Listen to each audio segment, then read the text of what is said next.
the Elephant and Other Stories.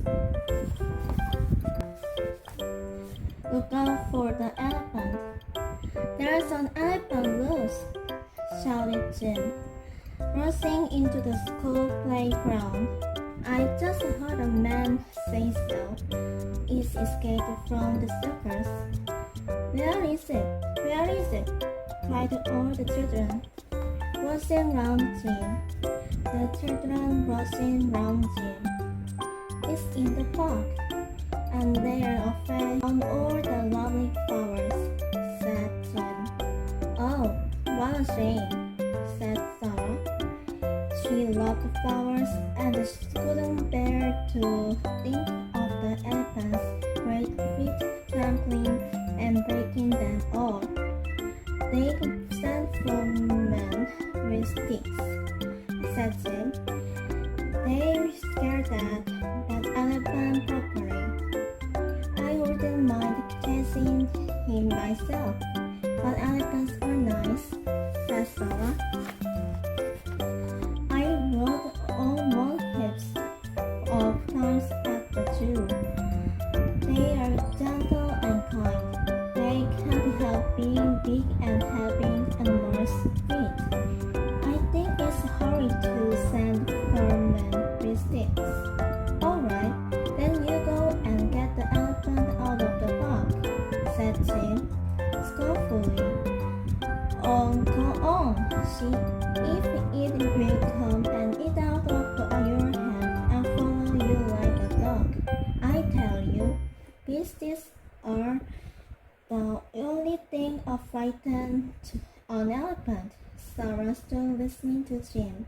She was just about to tell him that an elephant had eaten out of her hand at the zoo when she had given him a bone, and then a grand idea came into her head.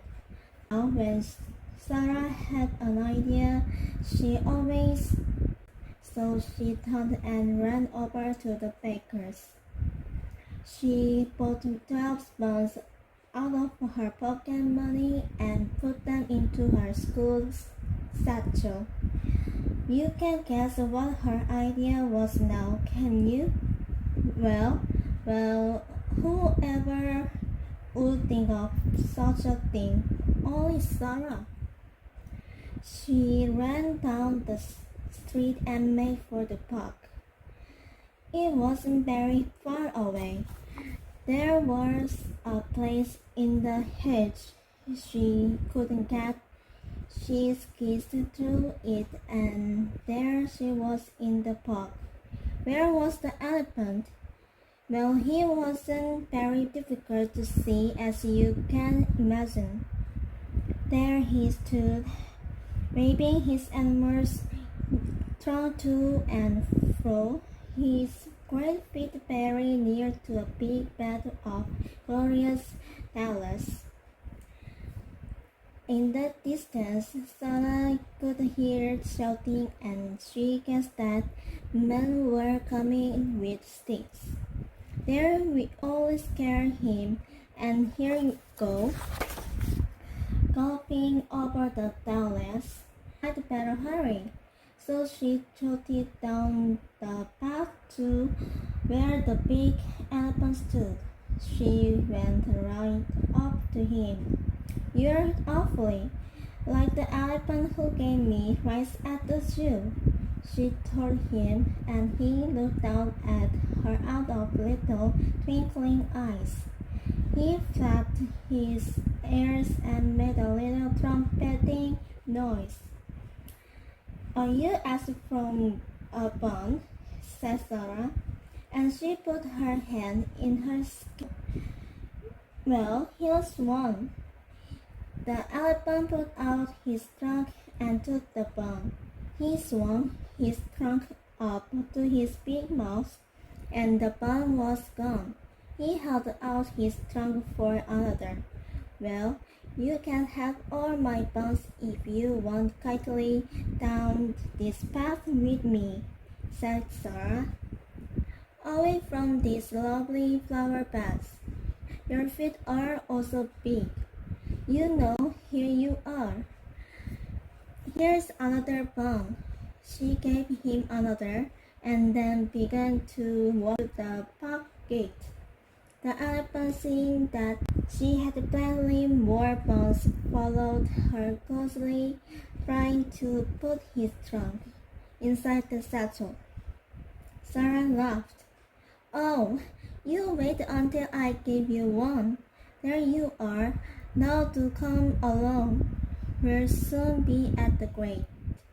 Well, well, well. The men with the sticks stopped at once when they saw the elephant eating little Sarah like a dog. Look at that, said they. It has got old Jumbo eating out of her hand, said his keeper to that park gate. That will be the place to capture the elephant. He's not scared anymore or angry. Well, would you believe it? Jumbo followed Sarah all the way to the gate, eating the bones she gave him, and there at the gate was the elephant's keeper waiting for him. Jumbo was very glad indeed to see him. He loved his keeper. Thank you, little girl, said the keeper gratefully. If it hadn't been you, poor Jumbo would have been sent racing all over the flower beds in fright, and he might have done a lot of damage. Now, is there any reward you'd like to get? Getting him to come quietly? Said Sarah. I suppose I could ride on his head. Could I ride past our school? The children would hardly believe it if they saw me there. Yes, old Jumbo will set you on his head and hold you there with his trunk, said the keeper with a laugh. Hump, Jumbo, hump! Jumbo picked up Sarah very gently and set her on his big head.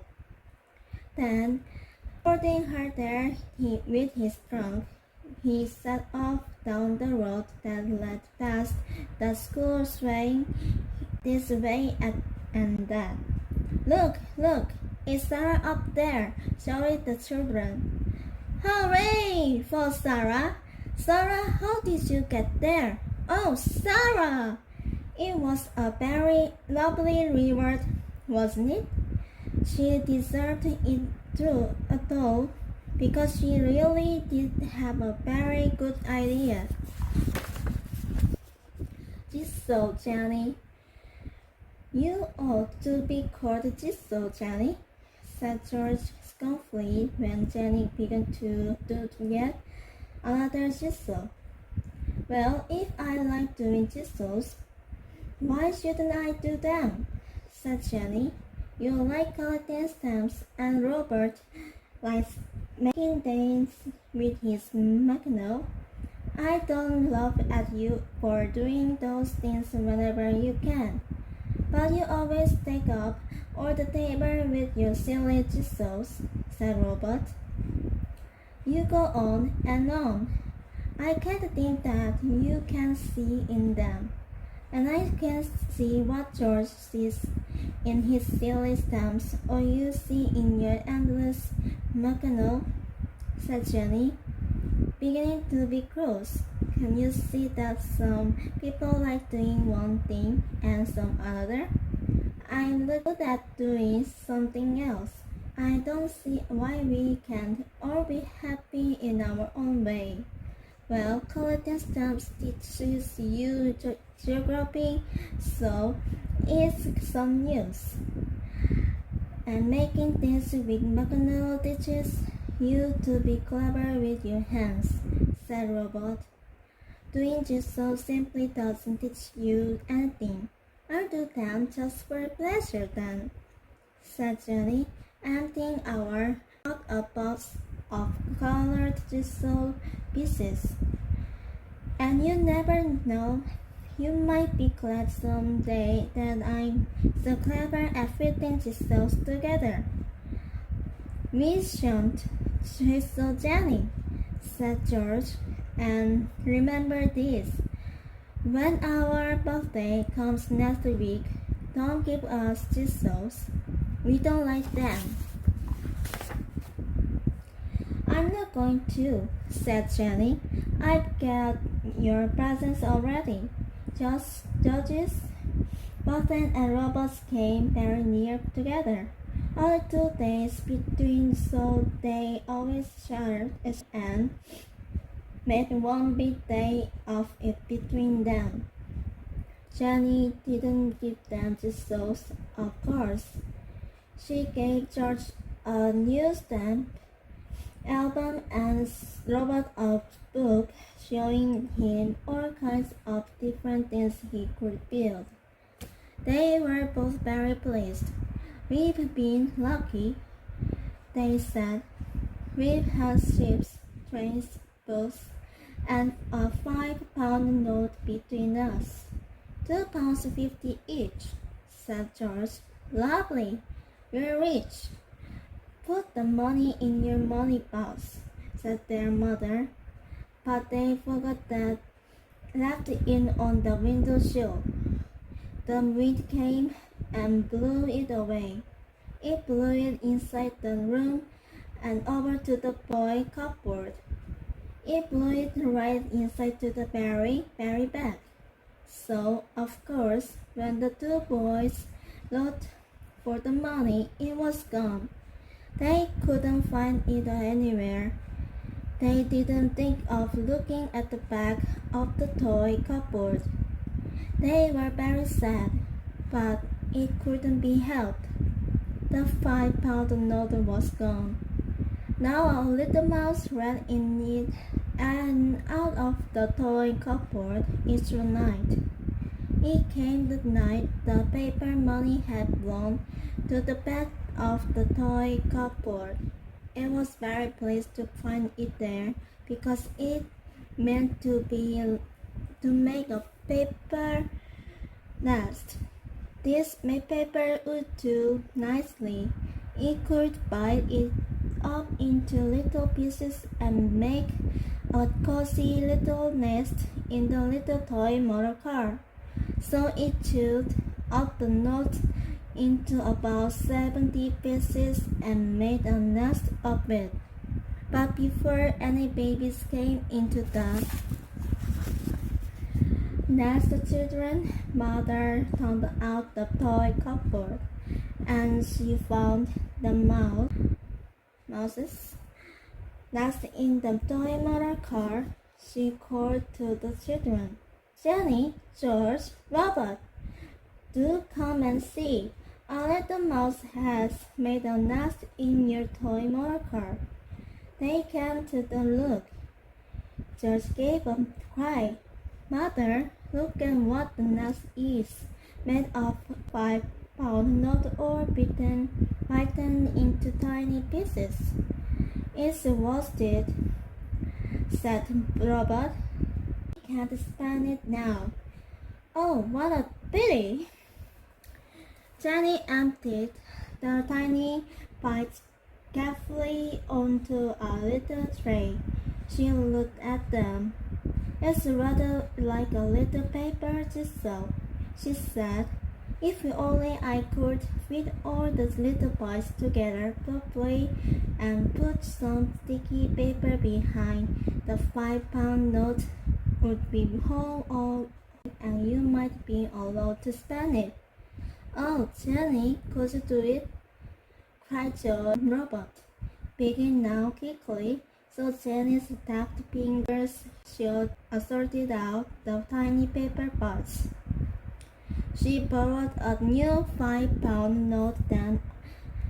note from Mother to see how it looked, and then she began to a peculiar jigsaw, a bit here and a bit there. That bit fits there surely, and that one should go there. Here's a straight bit, and here's another. It's coming, cried George. And so it was. It took Jenny nearly the whole day to fit the many little bites together and to stick them carefully at the back so that the nut should whole.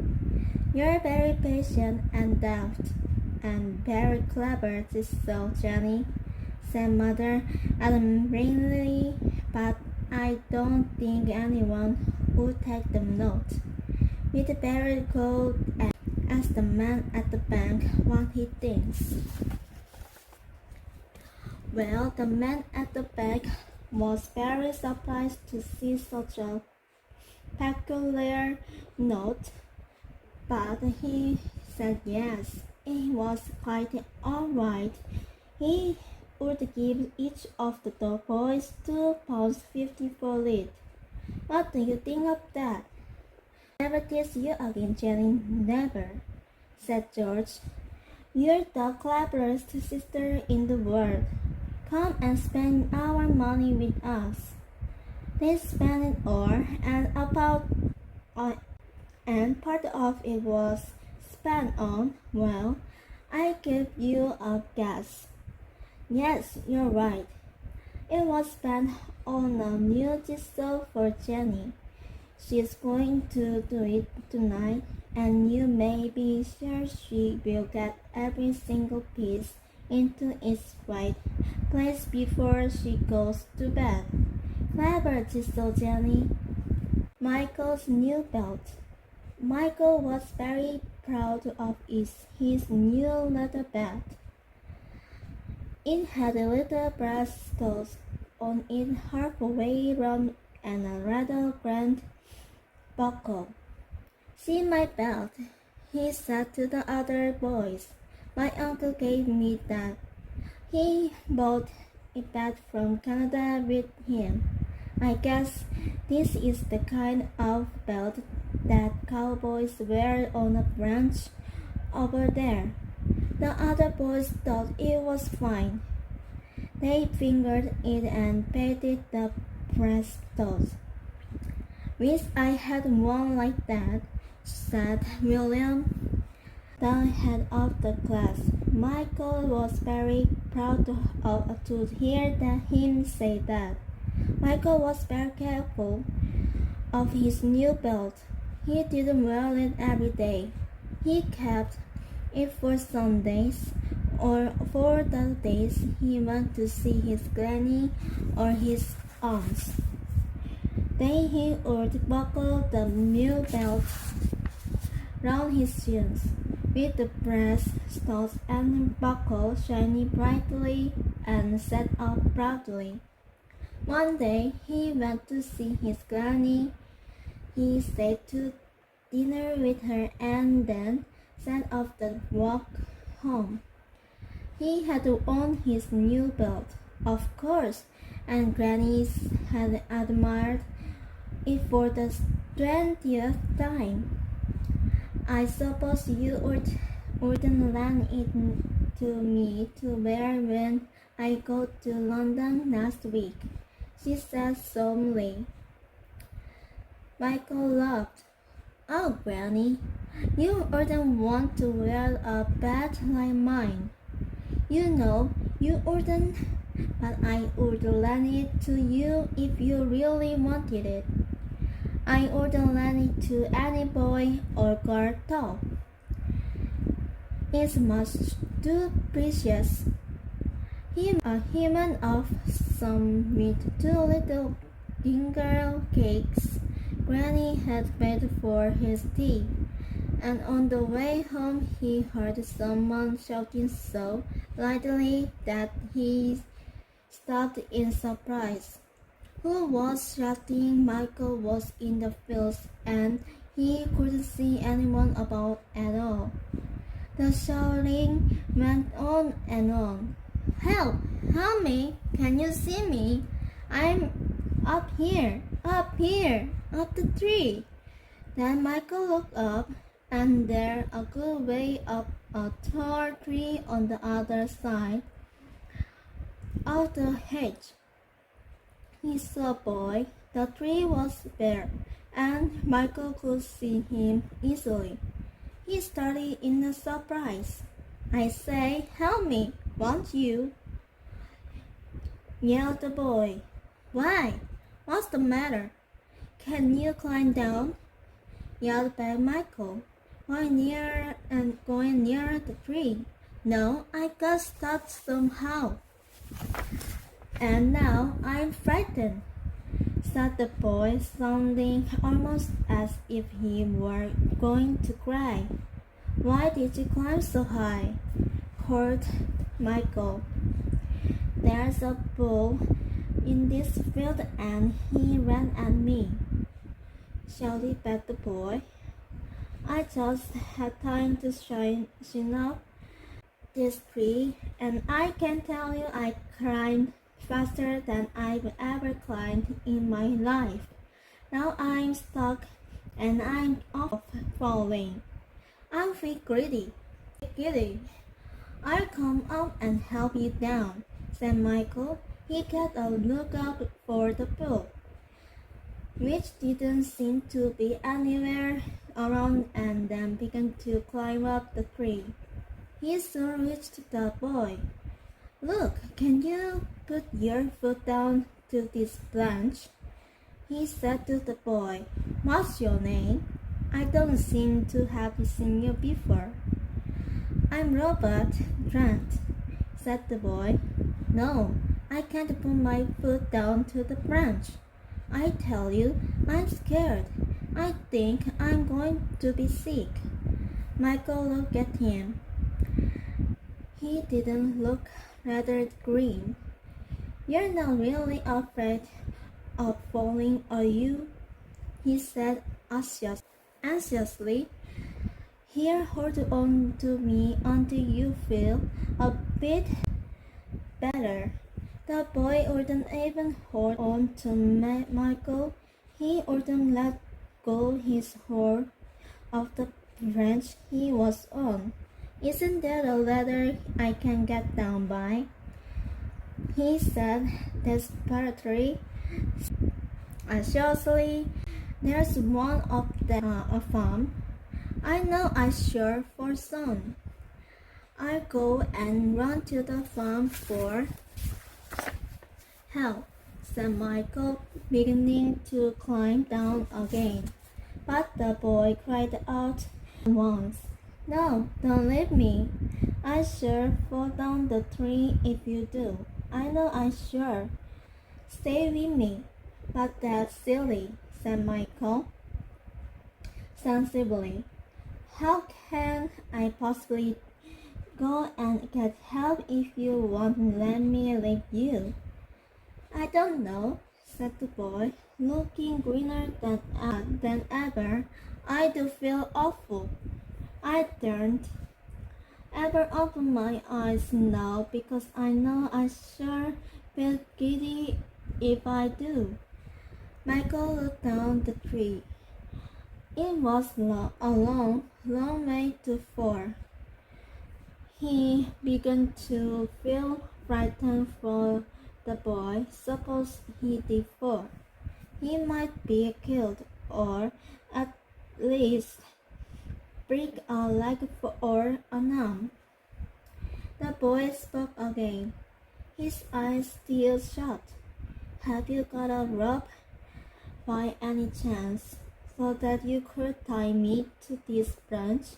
If you could do that, I'd feel safer and I'd let you go and fetch help. No, I haven't got a rope, said Michael, and then a thought struck him. He hadn't a rope, but he had got a fine, strong leather belt. He looked down at his belt. He didn't want to lend it to anyone, not even to Robert. He be roped against the tree. Some of the breaststones might come out. No, he couldn't think of lending it to this foolish boy. But Michael was a kindly boy, and he didn't go on thinking like his forlorn. He stoutly unburdened his belt and slipped it off his jeans. I will buckle you to be blanched with my belt, he said. That will keep you safe. It's very good, strong leather. But the belt was wrong enough to buckle the boy to a branch. So Michael did the next best thing. He buckled the belt loosely to a nearby bough and told the robber to slip his arm through it. Then he tightened the belt over the boy's arm. There, he said. Now even if you do feel yourself falling, my belt will hold you up. You needn't be afraid anymore. Oh, that's a wonderful idea, said the boy gravely. I feel better already. Thanks very much. I'll go down now and get a ladder or something, said Michael, and he shined quickly down the tree, glad that he had a better head than Robert for climbing. He ran up towards the farm. It was a long time before he could find anyone to help him. The farmer and his wife were at market. The men were at work in different places. At last, Michael found one who listened to his tale. What a boy up a tree and came down, said the man. What sort of a boy is that? He's not worth bothering with. But I know he'll fall if I don't get help, said Michael. Where's a ladder? Can I borrow one? No, a youngster like you can't carry a great heavy ladder to put half way up a tree, said the man. Wait until I finish this job and I'll come myself. So Michael had to wait impatiently until the man finished his work. Then, not hurrying himself at all, he went with Michael to the tree in the field where the boar was, but Robert wasn't there. He had gone. This is the tree, said Michael, but the boy's gone. How old? Look here, said the man. Did you make this all up just to play a trick? Because if you did, I will... No, I really didn't, said Michael hurriedly. Please believe me. I've even lent the boy my best leather belt to hang on to and tied up my jeans with a bit of string. Look. Well, you won't see your leather belt anymore. That's certain, said the man and went off. Michael stood there alone feeling very upset. Was the man right? Had he really lost his belt for good? He saw a man in the field, leading the bull with a stick which he had fastened to ring at the end of the bull's nose. He called to him, I say, did you see a boy up the tree here, frightened of falling? Yes, I saw him when I came to get the bull, shouted back the man. Silly youngster, climbing so high he's scared of falling. I got him down all right. Where did he go? Said Michael. Did he say anything about a leather belt I lent him? No, he didn't, said the man. He fastened one round his waist. A beauty it was, and off he went. Oh, said Michael. He was upset and disappointed. He had helped the boy, and all the return he got was to lose his belt and not have a single word of thanks. He went home and told his mother all about it. If I meet that boy again, I'll fight him, he said. He might at least have waited under the tree until I came back and given my belt. My beautiful belt.